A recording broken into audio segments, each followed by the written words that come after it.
Hello friends, welcome back to Pink's Kitchen Tamil. இன்னைக்கு நம்ம பால் பேடா எப்படி செய்யறதுன்னு தான் பார்க்க போறோம். இது ரொம்ப பாரம்பரியமான ரெசிபி, அதே நேரத்துல ரொம்ப டெலிஷியஸான டெசர்ட் ரெசிபியும் கூட. அந்த ரெசிபியை பார்க்கறதுக்கு முன்னாடி இதுக்கு தேவையான பொருட்கள் என்னென்னன்னு பார்த்துட்டு வந்துடலாம்.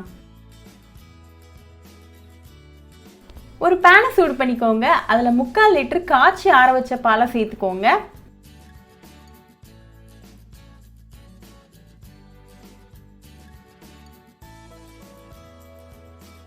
இத லோ ஃப்ளேம்ல கலந்து விட்டுக்கிட்டே இருங்க.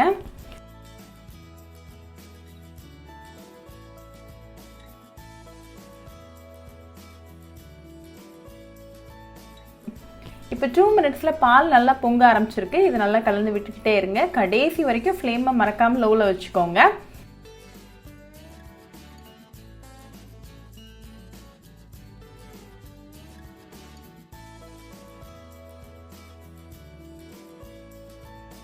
இப்போ 10 நிமிஷத்துல பால் வந்து பாதியா குறைஞ்சிருக்கு.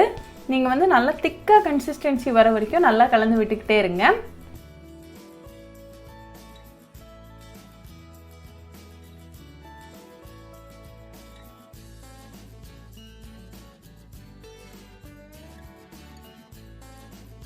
இப்போ அகைன் ஒரு 10 நிமிஷம் ஆயிருக்கு. நம்ம பால் வந்து கால்வாசியா கம்மியா இருக்கு. நிறைய பாலாடை வந்து ஜெனரேட் ஆயிருக்கு.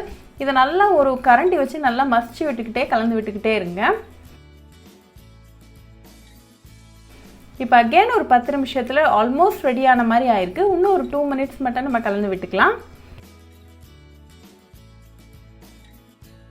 இப்போ 2 மினிட்ஸ்ல நமக்கு கோவா சூப்பரா ரெடி ஆயிருக்கு. நல்லா திக்கா வந்திருக்கு. ஸோ இந்த ஸ்டேஜ் வந்ததும் ஒரு 2 டேபிள் ஸ்பூன் அளவுக்கு பொடிச்ச சர்க்கரை சேர்த்துக்கோங்க. நல்லா கலந்து விட்டுருங்க.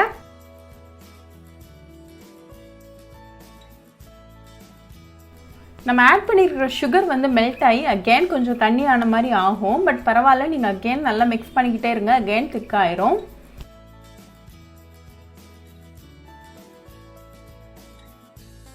இப்போ ஒரு 2 மினிட்ஸில் நமக்கு சூப்பராக திக்காக வந்திருக்கு. ஸோ இந்த ஸ்டேஜில் ஃப்ளேம் ஆஃப் பண்ணிவிட்டு இதை கம்ப்ளீட்டாக ஆற விட்டுடலாம்.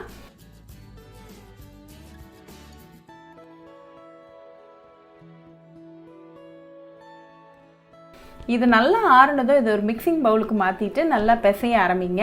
நல்லா ஸ்மூத்தாக மாவு வர வரைக்கும் நல்லா பிசைஞ்சிக்கோங்க.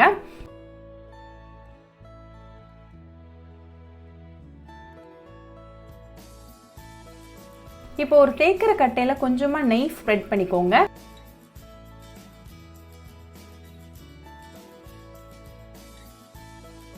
நம்ம ரெடி பண்ணி வச்சுருக்கிற இந்த பேடா மாவு வந்து அதில் வச்சுட்டு ஒரு தேக்கிற கட்டை வச்சு நல்லா ஸ்ப்ரெட் பண்ணிக்கோங்க. ஒரு 1/2 சென்டிமீட்டர் அளவுக்கு திக்காக இருக்கிற மாதிரி ஸ்ப்ரெட் பண்ணிக்கோங்க.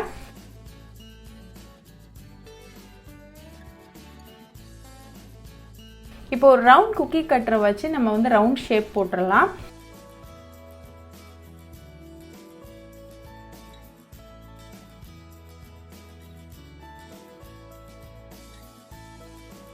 இப்போ நமக்கு சுவையான மில்க் பேடா இல்லாட்டி தூத் பேடா சூப்பராக ரெடி ஆயாச்சு. இது நீங்கள் ஒரு ஏர்டைட் கண்டெய்னரில் போட்டு 1 வாரம் வரைக்கும் வச்சு என்ஜாய் பண்ணலாம்.